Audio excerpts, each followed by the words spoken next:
Halo Sobat Book Reading 12 yang berbahagia, jumpa lagi. Kita akan melanjutkan pembacaan buku kita, masih dengan buku Islam Alternatif Menjelajah Zaman Baru karya Jalaluddin Rahmat. Pada episode kali ini kita akan membaca bab 21, Ulul Albab, Profil Intelektual Muslim. Bismillahirrahmanirrahim. Ulul Albab disebut 16 kali dalam Al-Quran. Menurut Al-Quran, Ulul Albab adalah kelompok manusia tertentu yang diberi keistimewaan oleh Allah Subhanahu wa Ta'ala. Di antara keistimewaannya ialah mereka diberi hikmah, kebijaksanaan, dan pengetahuan, di samping pengetahuan yang mereka peroleh secara empiris. Allah memberikan hikmah kepada siapa yang dikehendakinya, dan barang siapa yang diberi hikmah, sesungguhnya telah diberi kebajikan yang banyak, dan tak ada yang dapat mengambil pelajaran kecuali ulul albab. Quran Surat 2 ayat 269. Disebutkan pula dalam Al-Quran bahwa mereka adalah orang yang bisa mengambil pelajaran dari sejarah umat manusia. Quran Surat 12 ayat 111. Dipelajarinya sejarah berbagai bangsa, kemudian disimpulkannya satu pelajaran yang bermanfaat yang dapat dijadikan petunjuk dalam mengambil keputusan dalam kehidupan ini. Mereka itulah orang-orang yang mendapat petunjuk dari Allah, dan mereka itulah ulul albab. Quran Surat 39 ayat 18.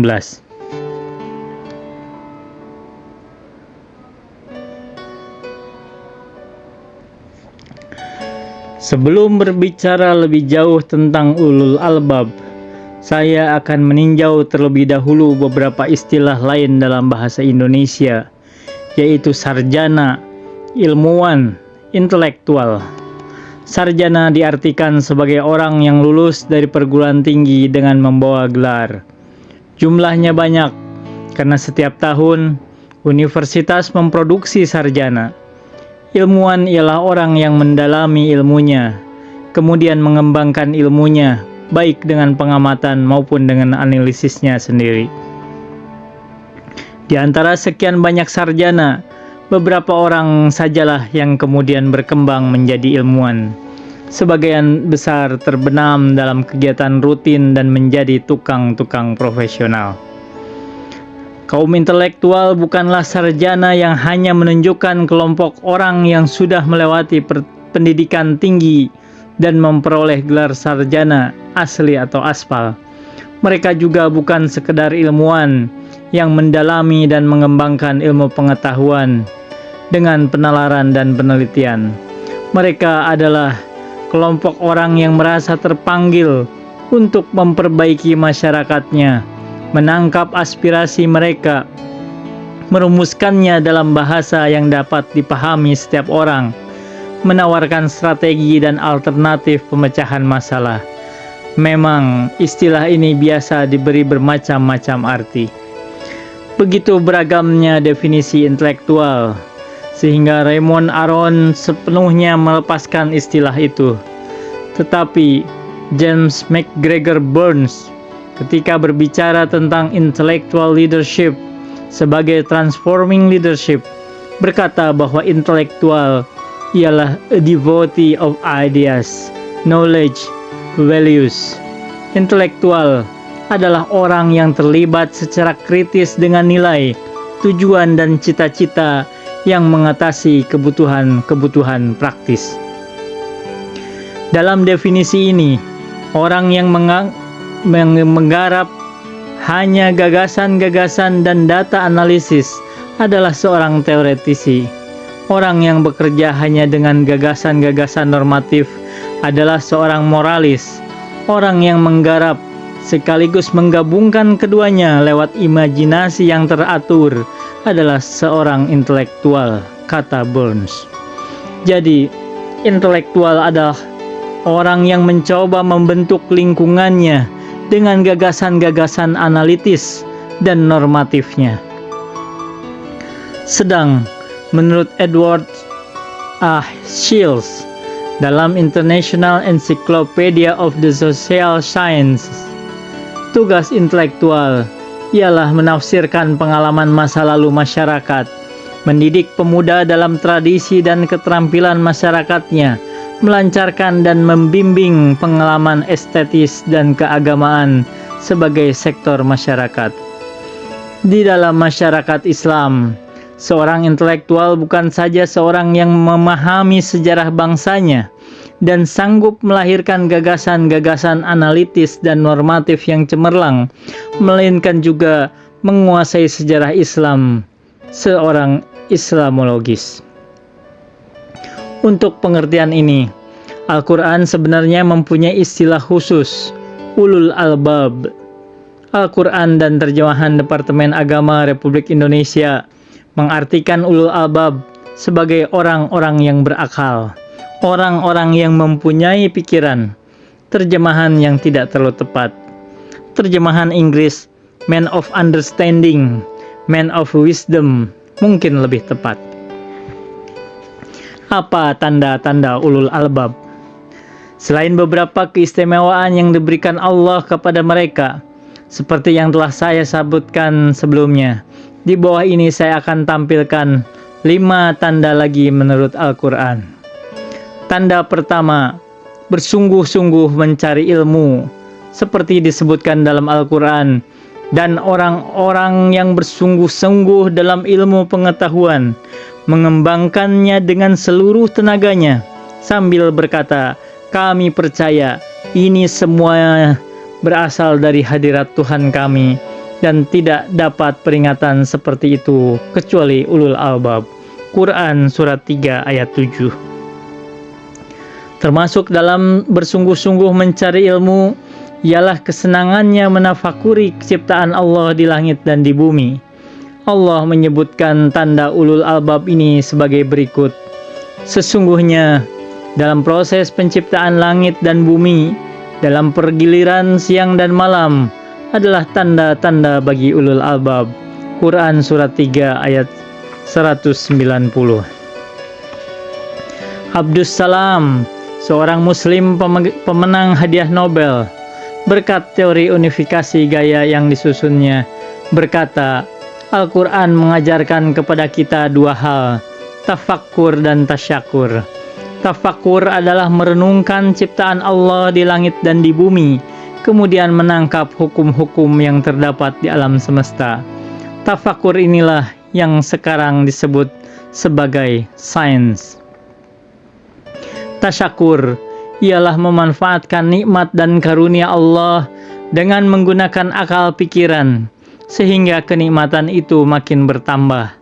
Dalam istilah modern, tasyakur disebut teknologi. Ulul albab merenungkan ciptaan Allah di langit dan di bumi, dan berusaha mengembangkan ilmunya sedemikian rupa, sehingga karunia Allah ini dilipat gandakan nikmatnya. Tanda kedua, mampu memisahkan yang jelek dari yang baik, kemudian ia pilih yang baik, walaupun ia harus sendirian mempertahankan kebaikan itu, dan walaupun kejelekan itu dipertahankan oleh sekian banyak orang. Allah berfirman, katakanlah, tidak sama kejelekan dan kebaikan, walaupun banyaknya kejelekan itu mencengangkan engkau, maka takutlah kepada Allah, hai ulul albab.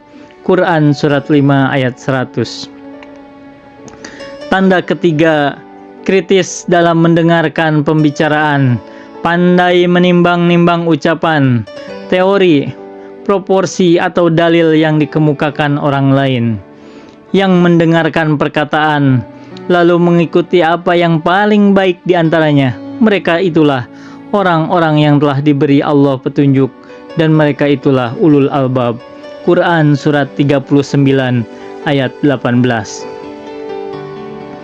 Tanda keempat, bersedia menyampaikan ilmunya kepada orang lain untuk memperbaiki masyarakatnya. Bersedia memberikan peringatan kepada masyarakat, diperingatkannya mereka jika terjadi ketimpangan, dan diprotesnya kalau terdapat ketidakadilan. Dia tidak duduk berpangku tangan di laboratorium. Dia tidak senang hanya terbenam dalam buku-buku di perpustakaan.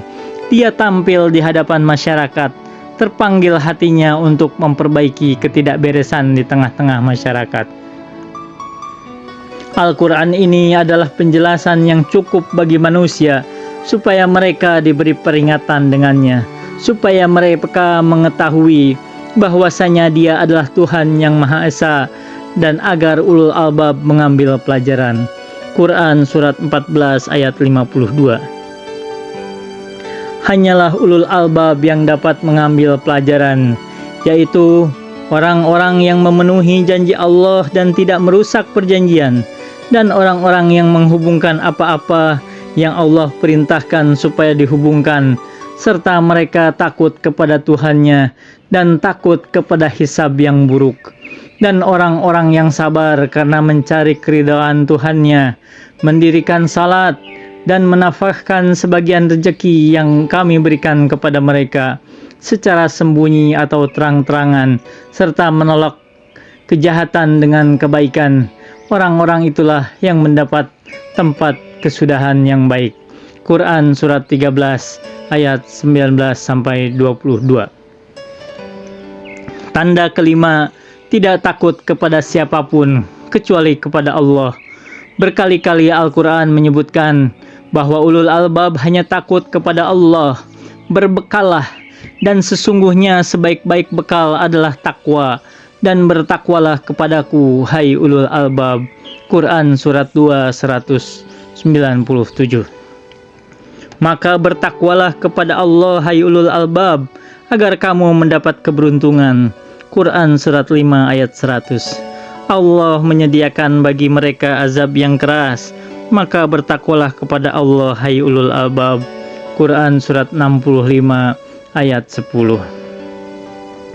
Sampai di sini, tampaknya seorang ulul albab tak jauh berbeda dengan seorang intelektual.